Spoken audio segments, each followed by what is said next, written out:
Hi, Chris Duff over at Serious Land Capital, vacant land funding partner. Today, wanted to go over de-risking deal structures, and in particular, focusing on one type of deal structure for much larger deals. On average, we're talking low seven figures, could be higher. That's probably where the median range tends to sit, and it's a routine play by couple of the smartest real estate investors that I know up in the DFW have been doing this for a few decades. Not just this particular play, but been in real estate writ large um, since then. And the play that they'll do is basically serving as a middleman for national home builders for major subdivision projects. And as I go through some of the various tactics here, again, the key thing in mind here is how do you de-risk some of these investments as much as possible for as little capital. And usually what that will mean is for as little capital involved, and potentially sweat equity involved, for as much possible monetary upside on year end. Like that's always going to be the highest leverage play. If you know what you're doing, you can really get some solid opportunities here. So what they'll do is, kind of the moat that they've built for themselves is they have, decade long relationships with high level decision makers across nearly every national home builder across the country. So that piece is the tricky avenue to do. So not exactly certain all the routes they did it. Probably various networking or coming up or initially getting hooks into some of these home builders and finding the right deals for them and so forth. So I mean they had to start somewhere. So that piece is critical, obviously, but we're making the assumption, okay, they've already had that piece done. So what happens is that some of these home builders, take X home builder, will just say, okay, here's our underwriting criteria. We're looking at, this area of the country, this area of the country, this area of the country. Can you find us a deal that fits within this paradigm that we're looking for? So they're already reverse engineering from the perspective of a national home builder for precisely what type of deal that they're looking for. And so these couple of guys, they'll go out and basically bird dog for the national home builder and serve as a middleman. So tactically speaking, if you have some random seller who's been sitting on kind of a potentially prime lot ripe for a major subdivide, if you have Lennar Homes or DR Horton or whatever national builder kind of comes to mind here, if they're start making inquiries to possible sellers, that's typically going to raise the anticipated exit price that sellers will look for. They're like, oh man, a big builder worth billions of dollars is trying to buy my land. Like, of course, I'm going to ask for for top price there. And a lot of these builders, like, they're large companies, but they aren't they're not trillion-dollar companies like Alphabet or Amazon who will just pay sticker price for like data center land or anything like that, where it's just like, yeah, we're not even going to negotiate, we'll just buy it outright. These home builders will still try to get a better deal to keep their margins up a bit higher. So if they can work with another middleman company who kind of provides cover for the home builder to come in and start the negotiation process, and they're also really savvy investors, so they can handle a lot of the underwriting, make sure it matches up with whatever the home builder is looking for, handle the communication with sellers and the back and forth with the home builder, serving as that intermediary, figuring out, okay, what entitlements are needed, how do we set everything up, all the various communications. That is their calling card and the value add that they're providing to the deal. And so their money in is, okay, we're going to get this, property under an option contract. They might have to pay earn earnest money deposit on it, possible extensions here and there, but keeping their overall capital into the project quite low. I don't always know the exact specifics, but probably no more than, low six figures into a particular deal, and with an anticipated exit of, usually like sub 2 to 3 year total timelines on some of these deals that are into the, 7-figure range, high 7 figures, maybe low 8 figures of,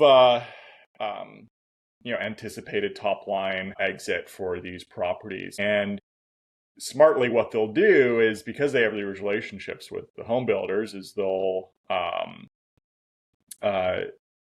get the home builders pregnant with the deal, as in they will have the home builder provide all of the capital needed for the various entitlements to get the property set up for an end purchase on behalf of that builder.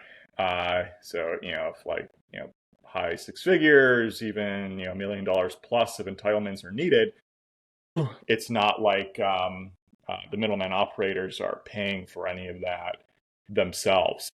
And the way that they'll be even more strategic is that, if for whatever reason the home builder bails on the deal, they'll have a poison pill built into the contract that gives these guys access to all the documentation, all of the R&D and analysis. Not R&D, that's an incorrect term there, but all of the analysis and DD that they did on the particular project. So then they get that $1 million, $2 million worth of work for possibly finding another home builder to take over that project if it falls through for whatever reason. So that helps de-risk it a bit more on their end. And then the way that they'll try to structure the exit of the deal, ideally, is that you can align the end of the option contract with the anticipated exit date